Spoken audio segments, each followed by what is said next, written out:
அஸ்ஸலாமு அலைக்கும் ரஹமத்துல்லாஹி வபரகாத்துஹு. அல்ஹம்துலில்லா. இன்றைக்கான பதிவில் அவசர தேவைக்கு உடனடியாக பதில் கிடைக்கக்கூடிய ஒரு மிகச்சிறப்பான ஒரு துவாவை தான் நம்ம பார்க்க போகிறோம்.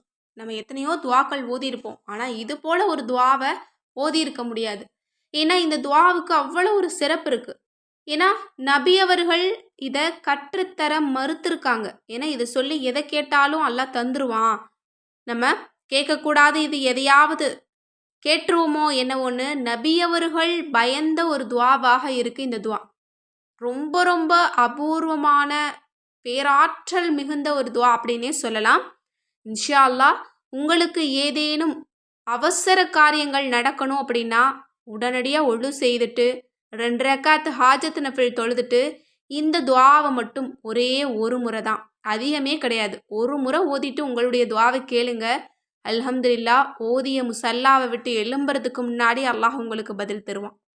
ஏன்னா ஒவ்வொரு திக்கருக்கு பின்னாடியும் ஒரு சம்பவம் இருக்குது. இந்த திக்கருக்கு பின்னாடியும் ஒரு சிறந்த சம்பவம் இருக்குது. அதை நம்ம சுருக்கமாக நம்ம பார்த்துருவோம். ஒரு முறை அன்னை ஆயிஷா ரலியல்லாஹு அன்ஹா அவர்களுடைய வீட்டில் நபி அவர்கள் தொழுதுட்டு இருந்திருக்காங்க. தொழுக முடித்தவொடனே ஒரு சிறப்பு மிகுந்த ஒரு துவாவை ஓதிட்டு அந்த இடத்த விட்டு எழும்புறாங்க. அப்போது அங்கே அமர்ந்திருந்து தன்னுடைய கணவர் தொழறத கவனமாக பார்த்துட்டு இருந்த அன்னை ஆயிஷா ரலியல்லாஹு அன்ஹா அவர்கள்கிட்ட வர்றாங்க.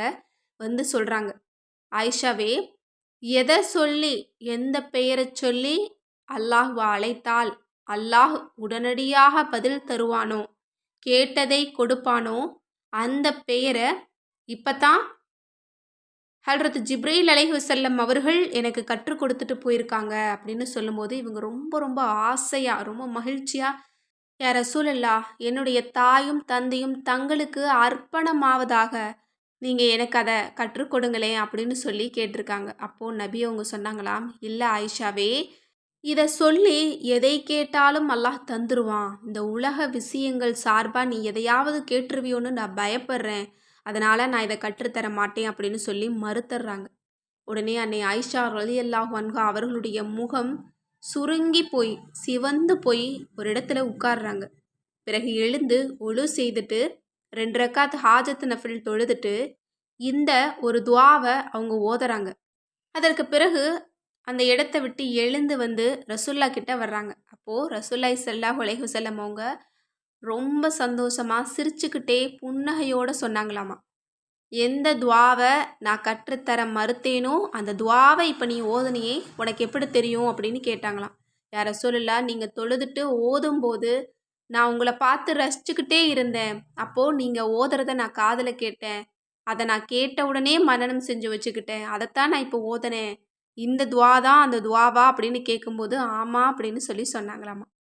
அல்ஹம்துலில்லா. எப்படிப்பட்ட சக்தி மிகுந்த ஒரு துவாவாக இருக்குது பாருங்க. நம்ம எல்லாமே இதை கேட்குறதோடு நிறுத்திக்குவோம். இதற்கு பின்னாடி இருக்கக்கூடிய அந்த சக்தியெல்லாம் நமக்கு கண்ணுக்கே தெரியாது. ஒரு முறை கேட்போம், அவ்வளோதான், இதோடு விட்டுட்டு நம்ம வேறு வேலையை பார்க்க ஆரம்பிச்சிருவோம், வேறு அமல்களை நம்ம தேட ஆரம்பிச்சிருவோம். ஆனால் ஒவ்வொரு துவாவிற்கு பின்னாடியும் ஏராளமான சிறப்பு இருக்குது. அதுவும் ரசூலுல்லாஹி ஸல்லல்லாஹு அலைஹி வஸல்லம் அவர்கள் கற்றுத்தந்ததெல்லாம் நமக்கு அபூர்வமானது தான். அதை கொண்டு எதை கேட்டாலும் அல்லாஹ் நமக்கு மறுக்காமல் தருவான். அப்படித்தான் இந்த ஒரு துவாவும். எனவே இதை பார்த்துட்டு கேட்டுட்டு கடந்து போகாமல் இதை ஒரு முறை உட்கார்ந்து முயற்சி பண்ணி பாருங்கள். இன்னும் அவசர தேவை அப்படின்னா இந்த துவா ஒரு முறை போதும். ஒரே ஒரு முறை ஓதிட்டு அல்லாஹ்விடத்தில் அந்த நிமிடம் கேளுங்க. நீங்கள் தொழுகை விரிப்பை விட்டு எழும்புறதுக்கு முன்னாடி அல்லாஹ் உங்களுக்கு எல்லா செயல்களையும் கூடி வர வச்சுருவான். அதனால் நீங்கள் எதிர்பார்த்துட்டு இருக்கக்கூடிய நல்ல விஷயங்கள்லாம் நடக்க ஆரம்பிச்சிடும். இப்போ அந்த துவா என்ன அப்படிங்கிறத பார்ப்போம். அல்லாஹும்ம இன்னி அது ஊக்கல்லாக வ அது ஊக்கர் ரஹ்மான வ அது ஊக்கல் பர்ர ரஹீம வ அது ஊக்க பி அஸ்மாயிக்கல் ஹுஸ்னா குல்லிஹா மா அமில்து மின்ஹா வமாலம் மாலம் அன் தகுஃபிரலி வ தர்ஹமனி. அரபி தெரியாதவங்களுக்காக நான் தமிழ்லையும் போட்டிருக்கேன். இன்ஷா அல்லாஹ் எல்லோருமே பார்த்து ஓத முயற்சி பண்ணுங்கள். இதனுடைய பொருள் என்ன அப்படிங்கிறத பார்த்துருவோம். அல்லாஹ்வே, நான் உன்னை அல்லாஹ் என்று அழைக்கிறேன், மேலும் ரஹ்மான் என்று அழைக்கிறேன், மேலும் நல்லது செய்யக்கூடியவன் ரஹீம் என்று அழைக்கிறேன், மேலும் நான் அறிந்த அறியாத உன்னுடைய அனைத்து அழகிய திருநாமத்தை கொண்டும் அழைக்கின்றேன். நீ என்னுடைய பாவத்தை மன்னிப்பாயாக, மேலும் என் மீது அருள் பொழிவாயாக. அல்ஹம்துலில்லாஹ். எப்படிப்பட்ட வார்த்தையாக இருக்கு பாருங்க. நம்ம துவா கேட்டோம் அப்படின்னா இப்படிப்பட்ட ஒரு துவாவை நம்ம கேட்கணும்.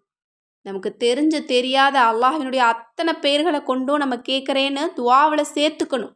ஏன்னா நமக்கு தெரிஞ்சது 99 தான். ஆனால் அல்லாஹாலாவுக்கு 3000 திருநாமங்கள் இருக்கான். அதில் ஒரே ஒரு திருநாமத்தை மட்டும் அல்லாஹ் ரகசியமாக வச்சுருக்கானா. நம்ம இப்படி கேட்கும்போது அந்த ஒரு ரகசியமான பெயரையும் சேர்த்து கேட்குற மாதிரி இருக்கும்.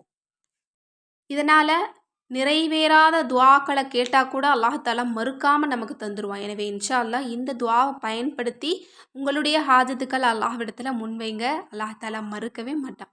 எனவே இந்த துவாவை ஓதிட்டு எல்லா மக்களுக்காகவும் துவா செய்யுங்க. உங்களுடைய துவாவில் கட்டாயம் என்ன சேர்க்க மறந்துடாதீங்க. உங்கள் எல்லோருக்காகவும் நான் துவா கேட்டுட்டு தான் இருக்கேன் அல்ஹம்துலில்லாஹ். எனவே இந்த சிறந்த துவாவை ஓதி இதனுடைய சிறப்பையும் பலனையும் அடைந்து கொள்ள எல்லாம் வல்ல அல்லாஹ் தஆலா நம் அனைவருக்கும் நற்கிருபை செய்வானாக. ஆமீன் என்று கூறி இந்த பதிவை நிறைவு செய்கிறேன். இந்த விஷயங்கள்லாம் உங்களுக்கு பிடிச்சிருந்தது அப்படின்னா இந்த சேனலை லைக் பண்ணுங்கள், ஷேர் பண்ணுங்கள், கமெண்ட் பண்ணுங்கள். கண்டிப்பாக சப்ஸ்கிரைப் பண்ணுங்கள். அஸ்ஸலாமு அலைக்கும் வரஹ்மத்துல்லாஹி வபரகாத்துஹு.